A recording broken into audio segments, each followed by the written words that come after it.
Yo no manejo el rating, yo manejo un Rolls Royce. No existe otra persona en la historia argentina que haya recorrido tan rápido el camino de ser un completo desconocido a convertirse en el hombre más famoso, admirado, criticado, amado y odiado del país. Cuando estuvo mal, ya todo ese circo que nosotros teníamos en mi casa día a día se fue apagando. No era vida ya, la de Ricardo. De la lesión del musical de sus sueños para adelante, todo fue una caída libre. No había noche que no llorara por sus dolores. Llegó un momento que el dolor era el centro de vida. Un mensaje que recién se conoce públicamente ahora, en este documental. Es inconvivible vivir con el dolor constante. Él fue cambiando, se fue apagando. No hay nadie que haya atravesado tanto dolor y que haya muerto de manera tan absurda, tan evitable y tan inesperada. Él tenía una gran obsesión por su cuerpo. Y Ricardo levantaba pasiones. O lo amabas o lo odiabas, pero Ricardo no pasaba desapercibido. El que lo conoció y no lo quiso es porque no lo conoció. Marcó un montón, dejó una huella muy grande en todos nosotros y creo que no va a haber nunca un Ricardo Ford que opaque el que estuvo, porque es inigualable, es único y va a seguir siendo único eternamente. Basta, chicos.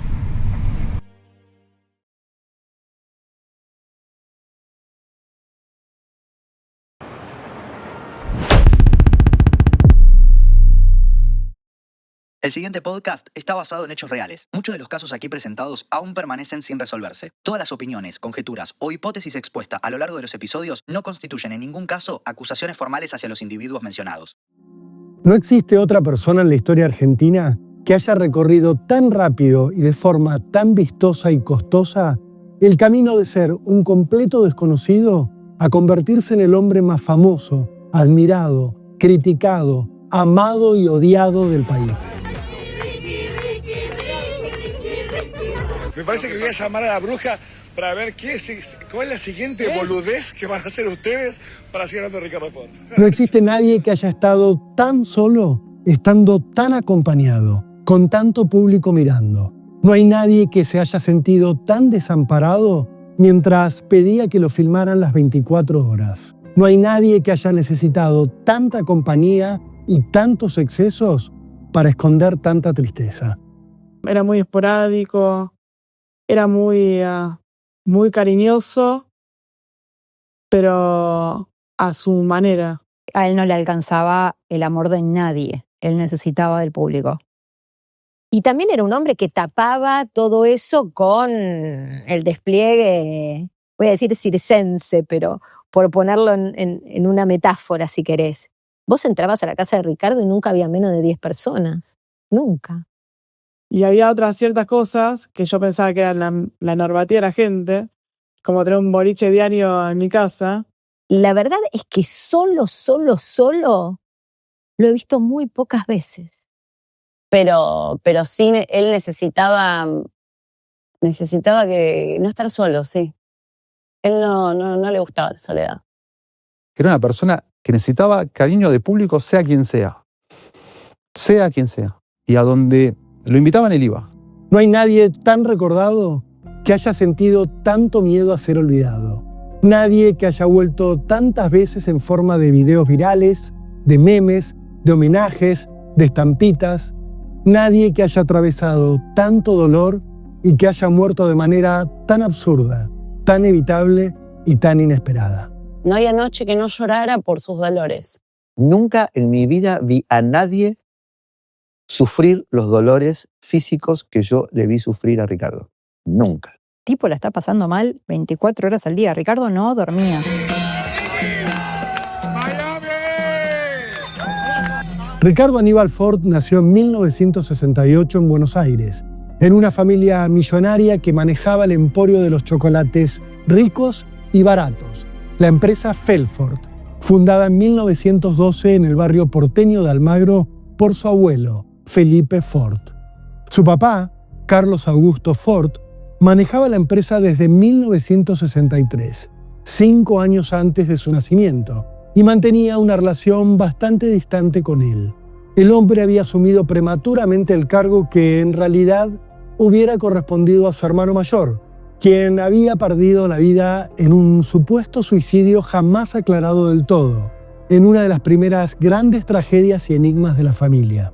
Su mamá era Marta Campa, una cantante lírica y amante de la música clásica que frecuentaba el Teatro Colón y que pronto lo impulsaría a dedicarse de lleno a su vocación artística. Sería su protectora y su mayor fuente de inspiración. Se llama Marta Fort, mi madre. Bueno, mi amor. Hola, mamita. Mi amor, me da una sensación muy hermosa. Ricardo tuvo una infancia en apariencia feliz, aunque mucho tiempo después, su hermano Eduardo contaría que a los 5 años había sido abusado por un vecino. Nosotros vivíamos en casa y en el piso de abajo vivía una señora con un señor, un matrimonio grande. Y Ricardo pasaba mucho tiempo ahí abajo. A veces si teníamos que estar, pasábamos abajo, nos cuidaba. Pero Ricardo pasaba más tiempo con ellos que nosotros. Y el hombre abusó de Ricardo. Cuando nos dimos cuenta que se lo matan, mi viejo. A los 12 años, según su propio recuerdo, había comenzado a soñar con cantar y con ser famoso, mientras pasaba sus tardes en Felford. Su adolescencia lo encontró algo desorientado, mientras trataba de defender su sexualidad frente a la mirada censuradora de su papá. A los 16 años, empezó a entrenar fuerte en el gimnasio, exigiéndose más de lo necesario, como haría con todo en su vida. Sentía, de alguna manera, que eso ayudaría a que lo aceptaran mejor, a que lo miraran, a que lo quisieran. Él era muy estético, le encantaba estar siempre perfecto, buscaba la perfección constantemente. Ricardo siempre buscó ser admirado. Si no, Ricardo no hubiese hecho tanto por su imagen desde que era joven. Ricardo era un cultor de su cuerpo, un cultor de su imagen.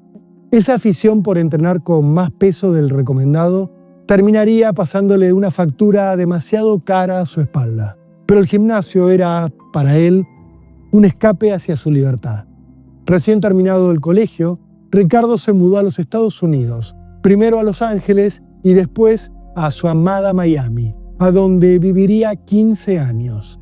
Fue un paso más para liberarse de los mandatos familiares y de la mirada de su padre, que ya desconfiaba de su extravagancia y cuestionaba su sexualidad.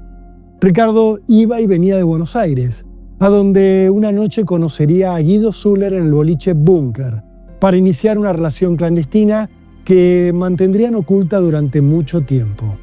En aquellos años, empezó a usar su cuerpo como carta de presentación. Impulsado por su mamá y por su talento para cantar y para bailar, pronto se convirtió en go-go dancer, en bailarín de plataformas en boliches nocturnos. Su habilidad le abriría la posibilidad de actuar en un videoclip de la mismísima Madonna, Deeper and Deeper, en 1992. Ricardo soñaba con ser un artista internacional. Amaba cantar, le gustaba bailar y también sentía que podía dar mucho como actor.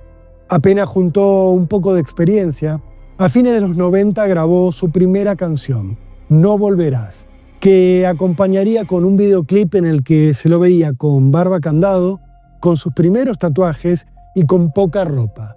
Imágenes y música que luego intentaría borrar de internet, sin lograrlo jamás. Pese a todo, la excusa de presentar ese video marcó su primera aparición en la televisión argentina, en el programa Movete, que conducía Carmen Barbieri. En Estados Unidos, en tanto, apenas logró algunas pequeñas presentaciones en programas como A Oscuras pero Encendidos, en 1998. Que mi cuerpo no tiembla de ganas al verte encendida. Su carrera musical no parecía tener destino y su vida estaba tomando un rumbo peligroso. Según confesaría tiempo más tarde, por aquella época había empezado a drogarse. Llegaba el fin de semana y Ricardo se iba de fiesta, mezclando cocaína, éxtasis y cristal. El lunes regresaba al gimnasio para lidiar con el bajón y cortaba con todo, pero el ciclo se repetía todas las semanas. Así fue que finalmente Ricardo decidió regresar a la Argentina para alejarse de la gente con la que se drogaba y reencontrarse con el mandato familiar. Tomó un puesto secundario en la empresa Felford y desde allí propuso crear las barritas de cereal, unas barritas que se convertirían en un gran éxito de la marca. En pareja con Gustavo Martínez, a comienzos de los años 2000 decidió cumplir uno de sus grandes sueños, el de ser papá. Pese a que su propio padre se oponía, finalmente logró que Carlos Augusto Ford pusiera el dinero para algo hasta entonces prácticamente inédito en la sociedad argentina: la subrogación de vientres. Así nacieron, en Los Ángeles, en febrero de 2004, los mellizos Martita y Felipe Ford.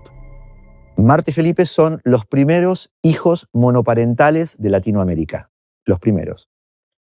Le cayó medio al mismo tiempo el tener que ser padre a formarse como figura pública. Cuando nos veía a nosotros nos reía y trataba de hablarnos de manera normal, pero bueno, era inevitable. Pero sus sueños artísticos seguían ahí, vigentes. El 4 de agosto de 2007 sucedió algo que de alguna manera le permitiría avanzar en ese deseo que tenía. Su papá murió de manera inesperada, según contaría el propio Ricardo, mientras tenía sexo con su amante, frente a la que incluso ocultaba su verdadera identidad. La muerte de su padre le sacó de encima una mirada que lo detenía y puso en sus manos una buena parte de la fortuna familiar. Ahí empecé a ser yo, ahí empecé a ser Ricardo Ford y no el hijo de... y alivio por la carga tan fuerte que había aguantado durante 40 años. En 2008, Ricardo decidió empezar a invertir ese dinero en hacerse famoso. Lanzó un show televisivo que al principio se emitía casi exclusivamente por YouTube, el Reality Ford, que luego saltaría a la televisión abierta. Siempre. La gente duda si soy yo, pero a cualquier hora. A veces me dicen 6 de la mañana, si me levanto a las 6 de la mañana, me pongo un cigarrillo y me pongo a ver la computadora y contesto. A cualquier hora, pero me meto yo y contesto yo. No hay nadie que me maneje el Facebook. Allí, rodeado de un séquito de patobicas, custodios y modelos de ambos sexos, Ricardo mostraba los lujos de su lifestyle: vuelos en primera clase y en aviones privados, autos de alta gama, dólares derrochados en boliches y en restaurantes exclusivos, y viajes periódicos hacia su ciudad favorita, Miami. El sexo y todo lo que se podía comprar aparecía desnudo en cámara. En apenas 2 meses, empezando el verano de 2009, su fama ya empezaba a desbordarlo.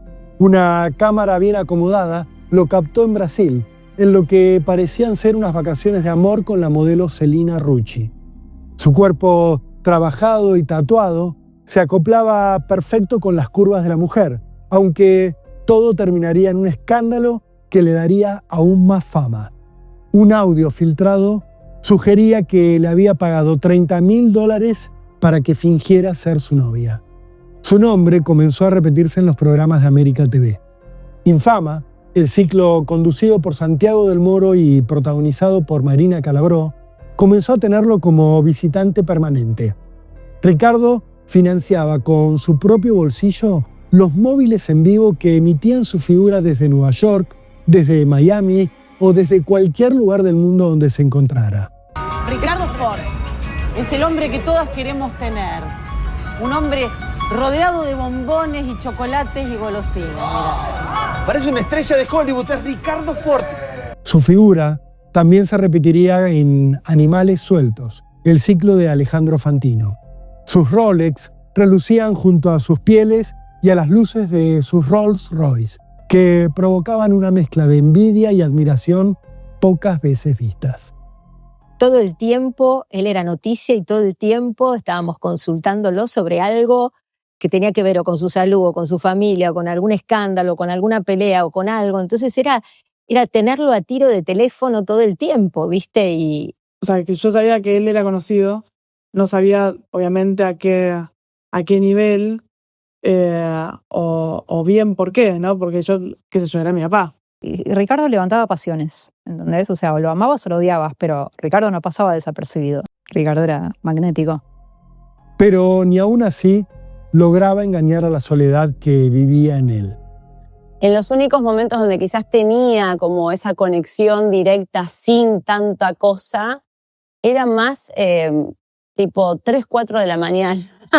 donde yo ya me quería ir porque habíamos terminado todos de cenar y él no quería estar solo. Y me decía, quédate un ratito más. Yo estaba con mi pareja en ese momento, Eduardo, que también trabajaba con él. Entonces me decía, quédese un ratito más, no me quiero quedar solo todavía. En aquel 2009, una de las hijas de Marcelo Tinelli, el conductor más popular de la televisión argentina por entonces, mencionó su nombre más de una vez. En cuestión de horas, Ricardo estaba participando en el certamen televisivo El Musical de Tus Sueños, en Canal 13.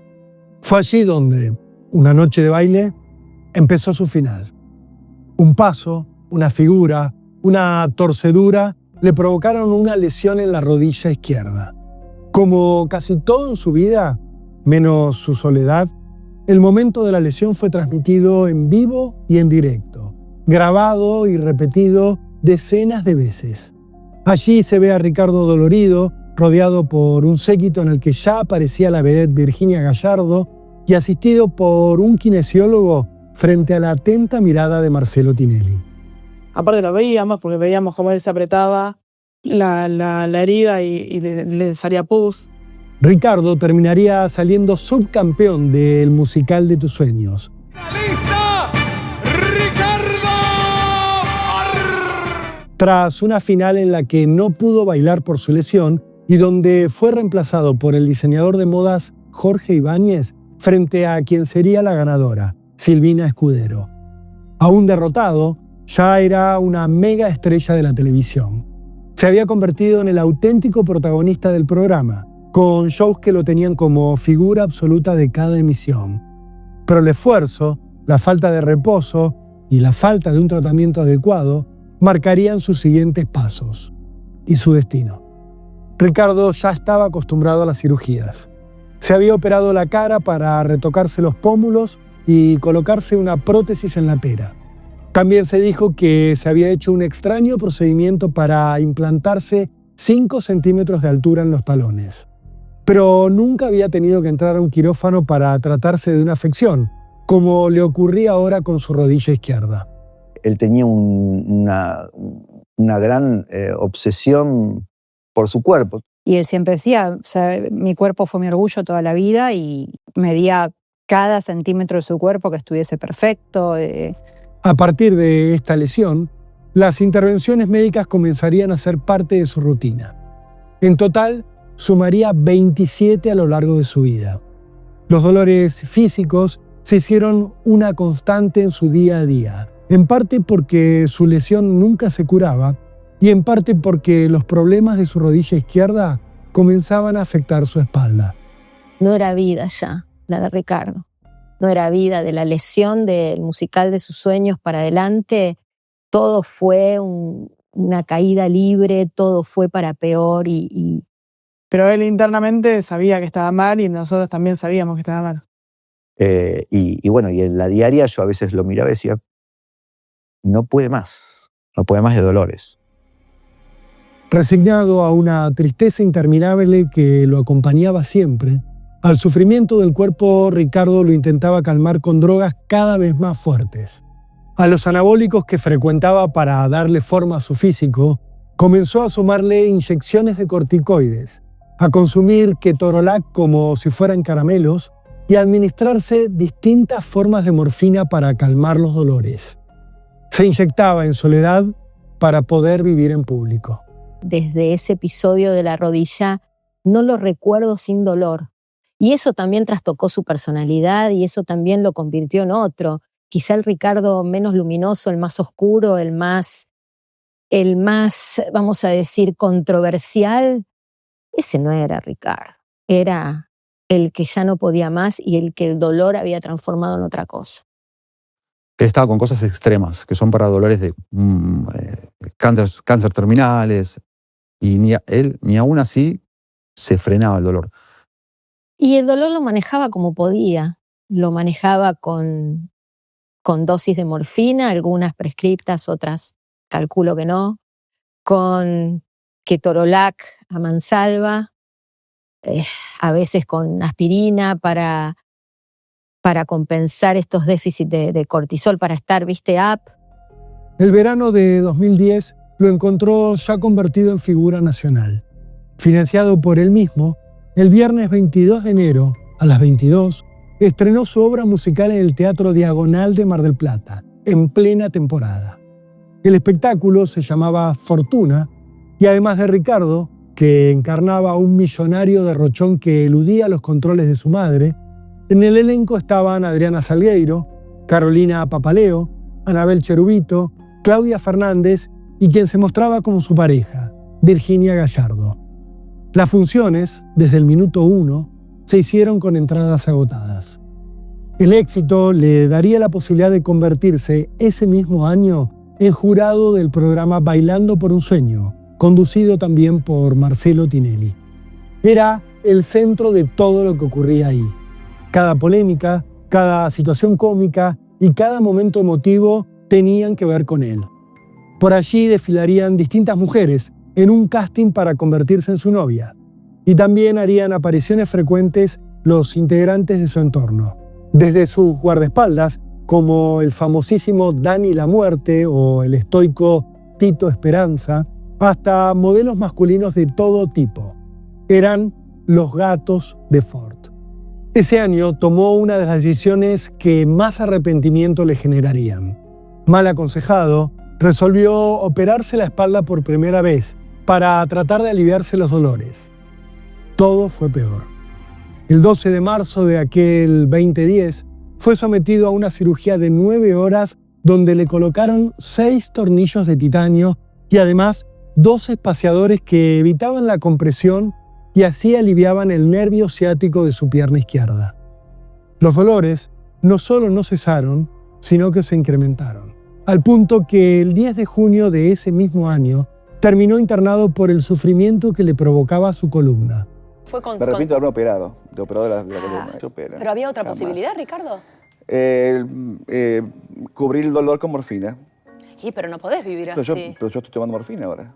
Yo entreno desde que tengo 16 años, levantando pesos muy, muy fuertes. ¿Y Es que para mí mi físico fue siempre lo primero. Ajá. Imagínate, en un cuerpo que ya viene con algún tipo de postural, que tengas un problema en una rodilla, exacerba ese problema postural. Entonces ya no era solamente un problema de columna, sino también un problema de rodilla. Ahí empezaron todos los temas médicos, siempre ligados a lo óseo. Mientras, comenzaba a producir obras de teatro, a lanzar perfumes y hasta su propia marca de ropa. Pero a nivel vivencias él casi ni dormía. Estaba todo el tiempo o tratando de producir o tratando de generar contenido, digamos. También recorría programas de televisión en los que protagonizaba todo tipo de cruces de palabras o se dedicaba a revelar intimidades familiares, prácticamente su deporte favorito. ¡Ricardo Como esa intimidad que decía que la astróloga Encarnación Ruiz Ruiz, más conocida como Achira, había sido amante en Madrid del patriarca familiar, Felipe Ford, y había tenido una hija con él, Paloma Ford, quien ahora vivía en Londres. Nada le importaba menos a Ricardo que desnudar las miserias de su familia. Su relación con su papá era un tema recurrente en él. Una y otra vez volvía sobre la frustración que le había provocado el desprecio de su papá hacia su carrera artística. Tengo una pregunta que siempre me quedó en la duda. ¿Mi padre me quería? En el Bailando, en tanto, se pasaba las noches protagonizando peleas mediáticas con Graciela Alfano, con Aníbal Pachano y con otras figuras. Su desaparición durante unos días, pasada la mitad del ciclo, generó aún más aura a su alrededor. Su regreso llegó con la crónica de un viaje a Miami, con un Rolex de regalo para Tinelli y con un discurso que sería recordado como la cadena nacional de Ford, donde, entre otras cosas, pretendía prohibir que se hablara mal de él, imponerse como conductor del programa Este es el Show y decretar que, literalmente, en la productora Ideas del Sur tenían que chuparle las medias. Yo no manejo el rating, yo manejo un Rolls Royce. Entonces, ¿qué pueden criticar? Pero ellos buscan y buscan y buscan, como no tienen ya motivos para hablar de Ricardo Ford, ya no les queda más. Y Ricardo Ford sigue arriba, y sigue arriba. Pero ¿sabes qué? Me cago en todos ustedes. El año siguiente empezó con otro estreno teatral, la obra Fortuna 2, ahora en la sala Tío Curcio de Mar del Plata, y con figuras renovadas como el periodista Luis Ventura y algunas modelos que habían sabido figurar como novias de Ricardo. El caso más notable era el de Erika Mittank, quien había ganado el casting realizado por Tinelli para conseguirle novia. Los premios habían sido trabajar junto a Ricardo, que él le pagara una cirugía para agrandar sus pechos y el libre uso de su tarjeta de crédito negra. Uno de los pocos que invirtió tanto en este país para jerarquizar el teatro, mismo la TV. Puso muchísima plata, muchísimo empeño, fuerza, y creo que, bueno, ha dejado una marca muy grande en nosotros. Y no lo digo solamente a nivel Argentina, yo creo que es internacional. Vas por Miami y es imposible no ver algo de él o no recordar algo de él. Y muy poca gente pudo lograr eso. Mis primeras tareas junto a Ricardo fueron justamente asesorar a Erika, tratar de convertir a Erika en una chica Ford. En términos televisivos, aquel 2011 fue más tranquilo para Ricardo. Al programa de Marcelo Tinelli solo acudió como invitado para realizar participaciones especiales. Al hospital acudió mucho más seguido, algo que en gran medida explicaba lo primero. El 29 de septiembre de ese 2011 tuvieron que reoperarlo para retocarle 15 clavos en la espalda que se le habían desacomodado. Uno de los principales problemas era que sus posoperatorios eran un desastre. Estaba internado, lo habían operado y al día siguiente se tomó un vuelo y se fue a hacer fortuna. Y tenía que subir y bajar escaleras y él seguía en ella. Creo que él siempre quiso vivir todo muy rápido. Pero sí recuerdo estar en la Trinidad y que Ricardo se enterara que su expareja estaba en Esperanto y se pusieron tapado de piel encima, o sea, se pusieron tapado de piel encima sin tener el alta y nos fuésemos a Esperanto con la bolsa de los drenajes colgando. ¿Te trajeron los caipiroscas? ¡Caipirosca no! ¿Cómo aplica caipirosca? ¡Oh, el postoperatorio! 4 caipiroscas. Ah, es un mito, eso no se puede tomar cosas divertidas. Ricardo no solo no se cuidaba, sino que hacía todo lo opuesto. Pero él me decía, Celeste, si yo no estoy activo o no soy noticia, me muero. No sé cómo hacer, no podría quedarme tranquilo. Yo necesito esta adrenalina y necesito seguir con todo esto porque me siento vivo, porque es lo que me gusta. Fumaba en la terapia intensiva, tomaba champán, pedía que le enviaran pizza, luego se drogaba con opiáceos para resistir los dolores y volvía al quirófano para que le limpiaran las infecciones que se repetían de manera crónica en su rodilla izquierda. Pero cuando estaba en habitación común era un descontrol, era donde fumaba en la cama, le traían lo que se le ocurriera comer, ¿viste? Era un desastre a la vista de todos los médicos y a la vista de todos. No me compete meterme en temas médicos y menos opinar si estuvieron bien o mal, pero él era un paciente muy pésimo. Recuerda que hemos estado en terapia y se aprendió un cigarrillo. En una de esas internaciones, una bacteria ingresaría a su cuerpo por esta rodilla y se metería definitivamente en su torrente sanguíneo. Los médicos iban a la casa y el tipo tenía una infección que ya estaba en el torrente sanguíneo y le seguían metiendo cosas sobre la infección. La verdad que... El 11 de octubre de 2011 regresó al Sanatorio de la Trinidad para otra operación de columna.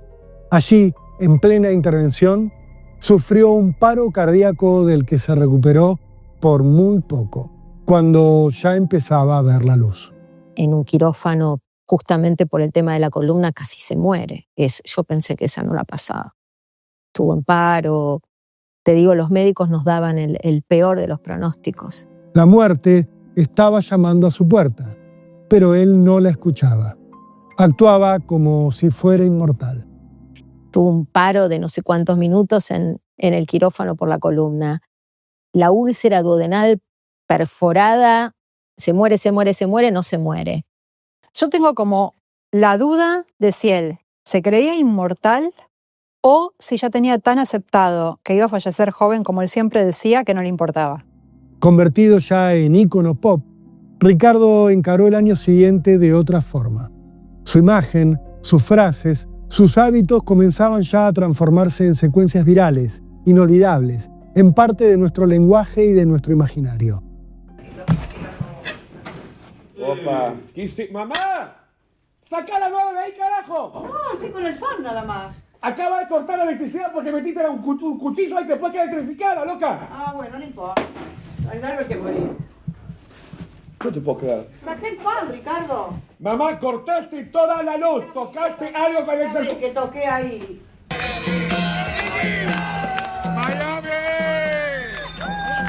Figura mediática al fin, al comenzar la temporada de 2012, Ricardo estrenó una nueva obra de teatro, ahora en Villa Carlos Paz, en la provincia de Córdoba. Era Mi novia, mi novio y yo, a donde interpretaba a un tal Jorge Ford, un millonario que llevaba una vida ostentosa y tenía una novia, pero que en realidad gustaba de los hombres. Tras una de las primeras funciones en las que hizo debutar a una por entonces desconocida Celeste Muriega, fue a cenar al restaurante Piantao y al terminar de comer se paró y le anunció a los presentes que él pagaría la cuenta de todos. Un Ford auténtico. Fue como una audición muy mágica, muy rara. Yo he audicionado muchísimo, pero nunca me pasó algo así, de conectar con una persona que es la que te está audicionando, que suba arriba del escenario, que se meta en tu improvisación para aportar y que de repente te termina abrazando y sientas esa conexión y esa también como ese abrazo en un momento donde estás tan vulnerable a la hora de audicionar porque tenés que mostrar lo mejor de vos. Así que a partir de ahí en adelante fue siempre esa sensación, sentir esa sensación de esa persona que estaba ahí para hacerte crecer. Unos meses más tarde, peleado con Marcelo Tinelli por una violenta disputa televisiva que había mantenido con Flavio Mendoza y apartado del jurado de Bailando por un Sueño. Durante la cancelación él estuvo bastante deprimido porque la cancelación fue bastante masiva, no fue solamente en Canal 13 que estaba el Bailando. Bueno, él en algún momento lo pasó mal, estuvo prácticamente prohibido en el 13 después de una pelea, creo que fue con Flavio en el musical de Tus Sueños. Y bueno, y también se bancaba a la afrenta de muchos poderosos, ¿viste? La industria lo despreciaba, lo bulineaba, le bajaba el precio. Ricardo fue una falla del sistema. Sí, cuando lo prohibió en tele le afectó muchísimo, era su vida. Era su vida la televisión, la generación de contenidos. Y en un momento determinado, los medios decidieron que, lo dijo Adrián Suar en ese momento, necesitaban descansar de Ricardo Ford. Él en ese momento estaba trabajando en el 13. Porque era incontrolable, porque hacía lo que se le daba la gana, porque se autoproducía, se autogestionaba y se autofinanciaba. Estaba fuera de la Matrix. Ricardo decidió financiar su propio espectáculo televisivo. Se llamó Ford Night Show. Se emitía los sábados a la noche y contaba con la co-conducción de Marina Calabró, una de las grandes amigas que le había dado su vida reciente. Hola, bienvenidos a Ford Show, el programa de Ricardo Ford. El show mezclaba entrevistas, musicales como El Fantasma de la Ópera, El Rey León y Jesucristo Superstar, concursos telefónicos y un objetivo indisimulable: exaltar la figura de Ricardo hasta lo más alto que pudiera dar la televisión, mostrar cada una de sus facetas y en algún punto llevarlo a ese lugar de culto que terminaría logrando tras su final. Ese final que solo él intuía no estaba tan lejos. Él ya lo sabía. Él ya sabía que iba a morir joven. Él me lo anticipó desde el principio. Él siempre dijo que se iba a morir joven y que iba a hacer una película de él y que iba a quedar como su legajo de nombre. Y bueno, es lo que está pasando. Él era muy inteligente y muy perceptivo. Yo creo que él en el fondo sabía que el final no estaba tan lejos. Aunque pocos sabían el motivo, Ford ya se mostraba en pantalla con un bastón que lo ayudaba a soportar el dolor de su rodilla maltrecha. Esa puta lesión en la rodilla que se le infectó, que terminaban metiéndole cánulas para que el antibiótico fuera más directo, y la rodilla deformada, y además le destrozaba el estómago, y no podía entrenar, que era para él como una válvula de escape. Y yo veía cómo le hacían esas limpiezas que no servían para nada, le inyectaban cosas arriba de la infección. O sea, ya había probado todo, y una rodilla de prótesis, separadores, toilettes que le hicieron varias veces para limpiarle la infección, 35 millones de antibióticos que ninguno la pegaba. Él tuvo que aprender a convivir con el dolor. En algunas ocasiones, su lesión lo obligaba a pasar por el sanatorio para atravesar microinternaciones que hacían los médicos para realizarle una toilette o limpiezas quirúrgicas, y de allí se iba directo a los estudios de televisión para grabar su programa. También se autodaba el alta, hay que decirlo. Ricardo ha venido a hacer Fortnite Show directo de la Trinidad, con la rodilla infectada, y ha hecho el programa porque le ganaba esto y porque nunca se permitió parar. Entre tantos intentos por curarse, llegó a inyectarse células madre para regenerar los tejidos de su pierna, de la mano del traumatólogo Alejandro Drueto. Quizás inspirado por tantos pasos por el sanatorio, en esos días Ricardo inventó el mito que decía que Tinelli había hecho cerrar un piso entero de la Trinidad porque estaba internado para que le extrajeran un desodorante de su cuerpo. A pesar de esto, se terminaría reconciliando con el conductor y volvería a aparecer en su programa. Ese 2012 fue también el año en el cual Ricardo presentó por primera vez en público a una pareja masculina. Fue durante una de las galas de Bailando por un Sueño, a donde señaló hacia un extremo del estudio y lo mostró. Ahí está Rodrigo, mi novio. Era el futbolista tandilense Rodrigo Díaz, quien por entonces tenía 20 años, menos de la mitad de la edad de Ricardo. Durante mucho tiempo Ricardo fue visto y perseguido por la prensa con su sexualidad, o tratando de obligarlo a decir cuál era su sexualidad, hasta que se cansó y lo dijo. Yo sí era medio hater de que la gente, no sé, lo apreciaba con las cámaras, echaba a la prensa. La presentación terminó con los rumores, los ataques y el uso malicioso de su sexualidad que hacían sus enemigos. Pero no pudo terminar con sus problemas de salud. Pero había un capricho sostenido en cierta parte de los medios, no en todos, en que él tenía que decir que era gay. ¿Por qué? ¿Por qué? Él en el medio había intentado blanquear que era gay, como para ver si eso reavivaba el interés por los medios, porque era algo con lo que lo habían hostigado durante años. En el verano de 2013, Ricardo y su séquito se fueron otra vez para Mar del Plata. Pero los dolores se le habían hecho tan intensos que su ingesta de ketorolac se había hecho tan frenética que le había destrozado el sistema digestivo. Creo que seguía y seguía porque tenía miedo de que lo dejaran de querer, de que eso que había construido se evaporara.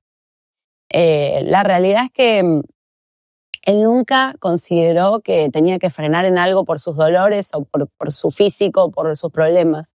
Porque en la cabeza de Ricardo no estaba la posibilidad de parar. Ricardo era un tipo que no podía estar solo. Viste, Ricardo nunca supo parar y tuvo la mala suerte de que nadie pudo con él, nadie pudo pararlo. El 5 de febrero tuvieron que internarlo de urgencia en la ciudad costera porque una úlcera que tenía en el duodeno se le perforó y le generó una peritonitis severa. Y lo que hicimos en ese momento como seguridad del lado, desde el ámbito que me compete a mí, fue ir con motos cortando casi todas las calles para que la vaya avanzando. Nos jugamos la vida, básicamente. para que él llegue lo antes posible al sanatorio y le puedan salvar la vida. Nosotros salimos con 2 motos, íbamos cortando cada intersección para cortar el tráfico y que pueda la ambulancia ir avanzando y cruzando las motos a una velocidad que era medio extrema, jugándonos la vida en cada esquina, porque íbamos muy rápido y teníamos todas las posibilidades de que nos choquen. Pero creo que esa maniobra, otras más que hicimos, fue que él llegue a tiempo al sanatorio en Mar del Plata, pues esto fue en la costa, y le puedan salvar la vida. No murió por muy poco. Le extrajeron 4 litros de pus de la cavidad abdominal. Estuvo al borde de la muerte en enero del 2013, aproximadamente. Yo tuve que anunciar todo por él o hacer de vocera cuando él entra en Mar del Plata internado por la peritonitis. Estaba tan medicado por los dolores de la rodilla y demás que no se dio cuenta.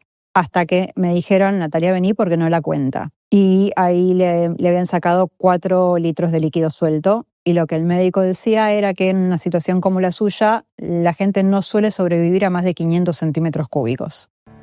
Yo me creo un artista. Dejo el alma y hasta dejo mi salud arriba del escenario, porque es lo que amo hacer. Este tipo había sobrepasado 8 veces las probabilidades de sobrevida. Salió, pero a los 20 días, el 28 de febrero, tuvieron que hacerle una punción. Le encontraron entonces 3 colecciones de líquido infeccioso y tuvo que ser tratado con antibióticos por vía endovenosa. Ricardo se derrumbaba. El 12 de abril de ese mismo 2013, ya en Buenos Aires, tuvo que internarse en el Sanatorio de la Trinidad para que lo operaran por una obstrucción intestinal. Cada vez más debilitado, el millonario se iba a Miami para relajarse y para que no hubiera tantos registros de su decadencia física. Sin embargo, no lograría ocultarse del todo, y su salud lo obligaría a regresar. El 2 de mayo festejó en Twitter lo que creyó que era un alivio. El doctor Drueto me acaba de hacer en el hombro plasma rico en plaquetas, que me tenía re mal. Qué bueno que te saquen el dolor, escribió. Luego agregó, me sacó el dolor que tenía hace un año. ¡Wow! Levantarse sin dolor. El alivio no le duró más que algunos meses. El 26 de septiembre decidió hacer un nuevo intento por aliviar su espalda. Se sometió a otra operación de 9 horas en la que le implantaron 16 tornillos de titanio. También le pusieron 2 varillas para apuntalar su columna y sostener su masa muscular. Además, le agregaron unos anillos de metal para separar las vértebras y evitar así que se desgastaran los discos entre ellos. Yo veía sus gestos, veía lo que le costaba sentarse, acostarse. Lo visualizo, lo recuerdo, que cada vez que se incorporaba para hacer algo, se veía su gesto de dolor en el rostro. Era como cada vez, nunca fallaba. Ricardo no salió bien de ahí. Seguía con el bastón y otra vez eligió Miami para recluirse. Sin embargo, tampoco en Estados Unidos encontró descanso. Empezamos esta entrevista hablando del cuerpo escultural de Ricardo y después uno veía un señor con una rodilla con una cánula, un bastón, el cuerpo que empezaba como a ceder hacia adelante o como encorvarse. Producto creo que una cuestión de dolor. O sea, uno cuando tiene un dolor intenta acomodarse instintivamente hacia donde menos le molesta. El último tiempo fue cuando más crudamente lo pude ver a él. Unos días antes de su cumpleaños número 45, que iba a festejar el 5 de noviembre, Ricardo publicó un tuit donde solamente celebraba su fortuna. Fue el 29 de octubre. Mis 2 chiches. Esto es ser millonario, carajo. Y puta que me lo merezco, escribió, junto a una foto en la que se lo veía parado entre su Rolls Royce azul y su Chevrolet Corvette, también azul. Diana de Mestre, una conocida, le respondió unos días más tarde en la misma red social. Las que escriben con resentimiento no se bancan tu libertad en todo. Te quiero. Ricardo le contestó públicamente. Nada de esto puede calmar los dolores del cuerpo que estoy sufriendo. Solo son caprichos estúpidos que de nada sirven. En esos primeros días de noviembre, Ricardo fue al baño, se sentó en el inodoro y se prendió un cigarrillo. La gran cantidad de calmantes que tomaba lo noqueó. Se quedó dormido y cayó al piso, con tanta mala suerte que se fracturó el fémur, aunque solo se daría cuenta de la gravedad de la lesión muchos días después. Su cuerpo ya no daba más. Ricardo atravesaba un sufrimiento imposible. En la madrugada del 5 de noviembre, publicó en Twitter una radiografía de su cuerpo donde se veían los clavos que tenía insertados. Para que entiendan mis dolores y lo que tengo en la espalda, escribió.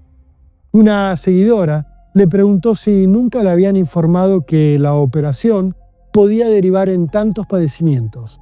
Y Ricardo respondió: uno se opera porque te dicen que vas a quedar perfecto y sin más dolor. Bullshit. En Miami se lo llegó a ver con bastones y luego en silla de ruedas. Casi no podía moverse y él no entendía por qué. La columna estaba recontraoperada, estaba fija, tenía 2 varillas de titanio, pero se había deteriorado muchísimo la rodilla, que no daba en pie con bola. Cuando estuvo mal, ya todo ese circo que nosotros teníamos en mi casa día a día se fue apagando y... En esos días, el 6 de noviembre, le escribió un mail a un grupo de amigos. Un mensaje que recién se conoce públicamente ahora, en este documental. Estoy pasando por el peor momento de mi vida. Los dolores de una rodilla mal operada me afectan la espalda, la cual tengo ahora las cervicales, que era lo único que me quedaba sano, rectificadas hacia adelante. Por lo cual, la única operación sería por delante, con los riesgos de perder desde una cuerda vocal o quedar en silla de ruedas si algo no va bien, escribió Ricardo. Además de esto, tengo un desbarajuste hormonal, que mi cuerpo no produce corticoides, por lo cual me siento muy débil. Todo me cuesta, desde caminar, levantarme, moverme. Una vida de dolor que ya no es vida. Acá en Estados Unidos me cambiaron la medicación de morfina por oxicodona y por poco me mata, agregó. Me hacía tener alucinaciones, un espanto. Ahora pedí que me vuelvan a la morfina, con la cual jamás tuve problemas. Por suerte no tengo nada terminal como HIV o cáncer, y esto, con tratamiento y descanso, lo voy a solucionar, anunció. Este texto íntimo, privado, a donde habla de su adicción a la morfina, también contenía una reflexión. Lo más importante es vencer el dolor para llevar una vida normal, porque esto ya no es vida. Por eso me hice estos regalos en mi cumple de estos 3 autos, como para por lo menos acariciarme un poco y gastarme mi plata en mí y en lo que me gusta, agregaba. Y se despedía. Los quiero. Él estaba partido por el dolor, ya no podía más, ya para entonces le habían cambiado la morfina por el Vicodin y Happy Pill o qué sé yo, eso le terminó de arruinar la vida y el cuerpo. El 10 de noviembre, por fin, tuiteó desde Miami un anuncio a todos sus seguidores. Vuelvo esta noche a Buenos Aires, muy preocupado por mi salud. Seguramente deberé internarme para solucionar todos los problemas. Ricardo regresó a la Argentina. Tuvo que salir del avión en silla de ruedas y recién cuando llegó al consultorio del médico entendió que ese dolor que le atravesaba la pierna era una fractura de fémur. Le hacen un estudio por otra cosa y él tenía una fractura de fémur. A los 10 días hizo otra placa. Tuvo casi 10 o 15 días con el fémur fracturado, que es una fractura que no la puedes aguantar más de 10 segundos. Ese era el umbral de dolor y el dolor que sentía Ricardo. Con una fractura, no sentir y que sean otros los dolores que arrastraba que sean más fuertes que una fractura de fémur. El 17 de noviembre tuiteó a las 9:20 de la mañana. Buen domingo para todos. Me acaban de decir que tengo el fémur fracturado al medio. Y la puta madre. Por eso tanto dolor. Ese mismo día, pasado el mediodía, a la 1:55, volvió a tuitear: me está agarrando otra úlcera. No puedo más. Ricardo ya estaba desesperado. El 19 de noviembre, a las 10:29, le escribió un mail a uno de sus médicos, Daniel Weisbrod, donde le explicaba por qué no había podido ir a verlo. Un texto que también permanecía inédito hasta ahora. Llámame después porque la pasé muy mal anoche, escribió. No pude ir al piso por los dolores y sobre todo por la sensación de sueño, y los sueños son pesadillas. No aguanto más. Y eran sueños recurrentes que él tenía, como de delirios. Calculo que eran producidos por la cantidad de farmacología que tenía encima. El 21 de noviembre ingresó a la Trinidad para que trataran su lesión y quedó internado. Al día siguiente subió un video a sus redes desde el centro médico. Cubierto con una remera roja, acompañado por el gran compañero de su vida, Gustavo Martínez, contó que estaba con muchas ganas de recuperarse pronto. Bueno, hola chicos, les habla Ricardo Fort, estoy acá en la Clínica Trinidad, que me vine 15 días de spa para que me mimen, me cuiden, comer cosas ricas, y los médicos me cubren de todo lo que tengo que curarme, y salir 100 puntos para después disfrutar la vida. Así que les mando un beso grande a todos mis fans, a toda la gente que me quiere, los quiero, gracias por seguirme todo el tiempo. Para ustedes. Lo fuimos a ver internado y digamos, tenía el mismo speech para la tele, ¿viste? Él decía, no, sí, me fue un retiro espiritual, ¿entendés? Pero él internamente sabía que estaba mal y nosotros también sabíamos que estaba mal. Tras la operación, estuvo estable unos días. Sin embargo, de manera súbita, su cuerpo dijo basta. Y también unos días antes Ricardo había dicho, yo sé que me muero pronto. El empresario empezó a tener delirios, a perder el sentido del espacio y el tiempo, por lo que pasó a terapia intensiva. A las pocas horas, falleció por un paro cardíaco. Intentaron reanimarlo, pero no hubo caso. A las 5 de la mañana del 25 de noviembre de 2013, 4 días después de haberse internado, Ricardo Fort fue declarado muerto en la unidad de terapia intensiva del Sanatorio de la Trinidad. Tenía solo 45 años. Lamento informar el fallecimiento de Ricardo Fort, de 45 años de edad. Yo realmente no esperaba que se muera, pero sí era obvio para nosotros que estaba mal. Lo decía constantemente. Y cuando prendo el teléfono lo tenía estallado. Me había llamado hasta el Papa. Martita lo vio entrar y se largó a llorar antes de que él empezara a hablar y Felipe le dijo, ya sé lo que pasó. Se murió papá. Y me llaman a las 6 de la mañana y me dicen, Natalia, me están diciendo que Ricardo Fort murió. Yo no le creí. Pensé que Ricardo lo estaba haciendo para que yo vaya.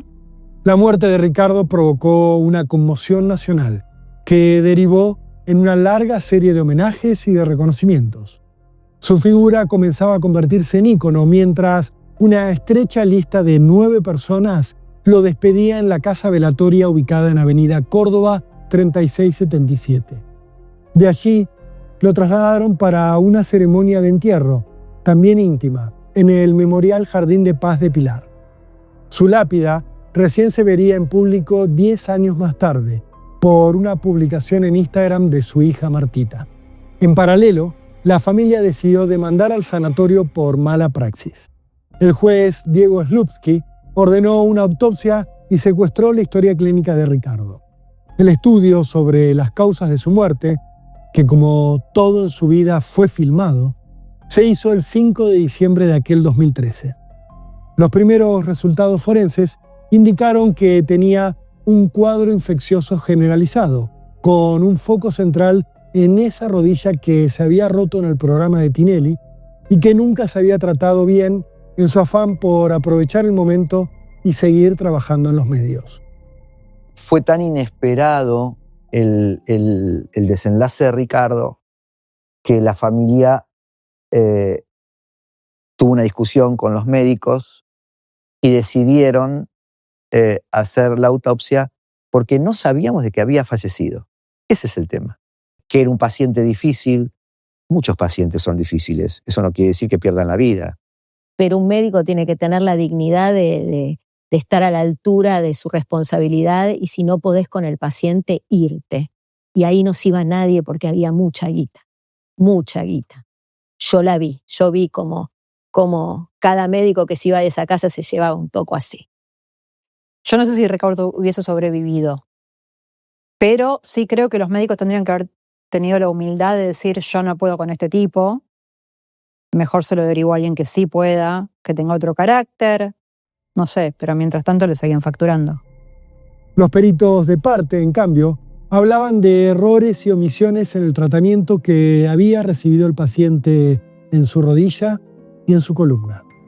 Sin embargo, en agosto de 2015, el juez Slupski consideró que no se había producido impericia por parte de ninguno de los 10 médicos que lo habían tratado, y lo sobreselló a todos, incluidos Daniel Weisbrod y Alejandro Drueto. Marta Ford, la mamá de Ricardo, a través de su equipo de abogados, apeló el sobreseimiento y logró que la Cámara del Crimen revirtiera el fallo y le ordenara al juez Slupski una investigación más profunda sobre los médicos y nuevos estudios forenses. Así, con este mandato, se ordenó una junta médica para revisar las causas de la muerte de Ricardo Ford. En diciembre de 2015, los integrantes del cuerpo médico forense y los especialistas designados por el decanato de la Facultad de Medicina de la UBA recibieron las instrucciones para hacer su trabajo. El magistrado les pidió que opinaran sobre la labor llevada a cabo por cada uno de los médicos que trataron a Ford. También les pidió que indicaran si existió una relación entre la infección generalizada que padecía Ford y el cuadro de sepsis y o el de el fallo cardíaco. También el juez pretendía que la Junta esclareciera si la evolución que registró la infección originada en agosto de 2012 en la rodilla izquierda hacia un cuadro de sepsis tuvo incidencia en el resultado luctuoso. La respuesta de los especialistas fue que Ricardo Ford había sufrido una muerte súbita cardíaca en medio de una infección provocada por una bacteria que se había metido en la rodilla. Hicieron hincapié en un problema coronario preexistente a la internación que no había sido detectado. El juez, tal como le había indicado la Cámara del Crimen, indagó a los 10 médicos que habían tratado a Ricardo. Sin embargo, en marzo de 2017, los terminó sobreseyendo a todos. Slupski consideró que no habían actuado con impericia. Textualmente escribió: todos los médicos que estuvieron a cargo de la atención de Ford durante su última internación llevaron a cabo las prácticas debidas conforme al cuadro que presentaba, que atendieron con diligencia y pericia el estado que transitaba. Luego agregó: no podría de ningún modo vincularse la negligencia médica con su muerte, en tanto respondió a una causal distinta y realmente ajena a su intervención, señaló. El magistrado sostuvo que la Junta Médica despejó con validez empírica el interrogante planteado vinculado con las causas de las que pudiera haber devenido el cuadro de muerte súbita. Y puntualizó: aunque Ford murió presentando una infección generalizada con la forma clínica de sepsis, no fue tal la razón que condujo al deceso.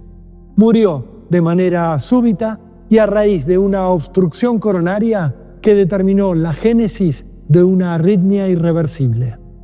Yo he visto cada carnicería en el cuerpo de Ricardo y a veces no puedo creer que la causa penal haya quedado en nada, porque yo la vi, la carnicería. Nadie me citó como testigo, pero yo la vi.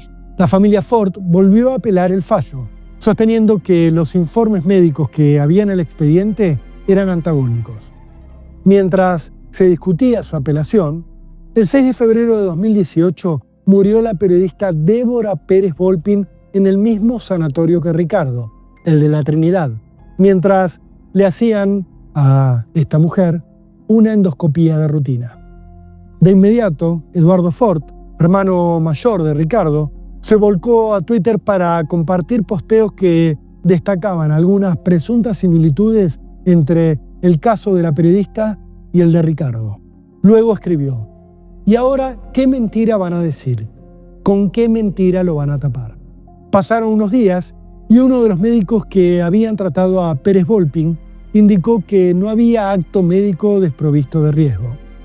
Eduardo Fort volvió a indignarse en sus redes sociales. ¿Cómo cambian los tiempos? Antes hicimos todo lo humanamente posible. Hoy nos equivocamos, pero respetablemente. La nueva explicación para los que habríamos perdido un ser querido por mala praxis. No nos falten el respeto, tuiteó. En este contexto, la Cámara del Crimen, otra vez, le dio la razón a la familia Fort en la causa por la muerte de Ricardo, por lo que el juez tuvo que volver a citar a indagatoria a los 10 médicos, ahora entre el 17 de abril y el 10 de mayo de 2018. Pero el juez seguía sin encontrar prueba contra los doctores. Todos los médicos que estuvieron a cargo de la atención de Fort durante su última internación llevaron a cabo las prácticas debidas conforme al cuadro que presentaba, escribió Slupski. Agregó: lo atendieron con diligencia y con pericia.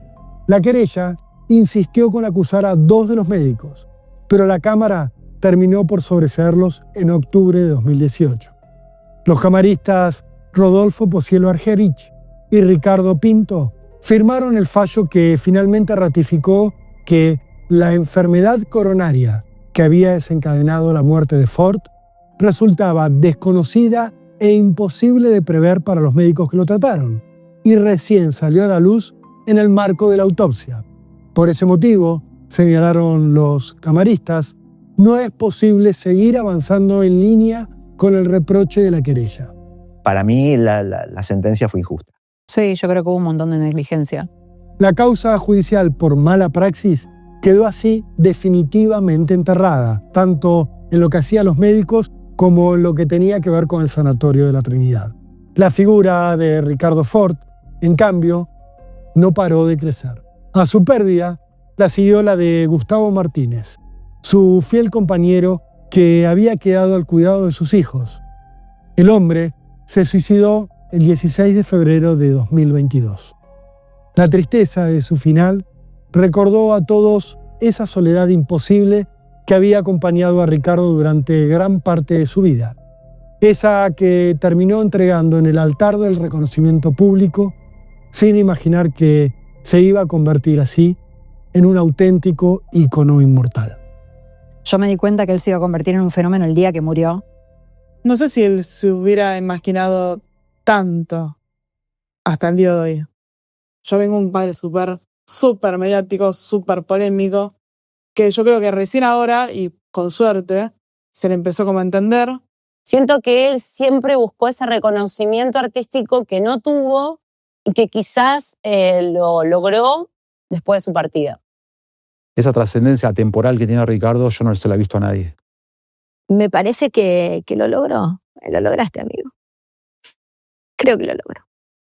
Murió hace 12 años y todavía hacen medias con la imagen de Ricardo Fort. Muero por saber cómo sería hoy un Instagram de Ricardo y qué sería Ricardo en las redes. Basta, chicos.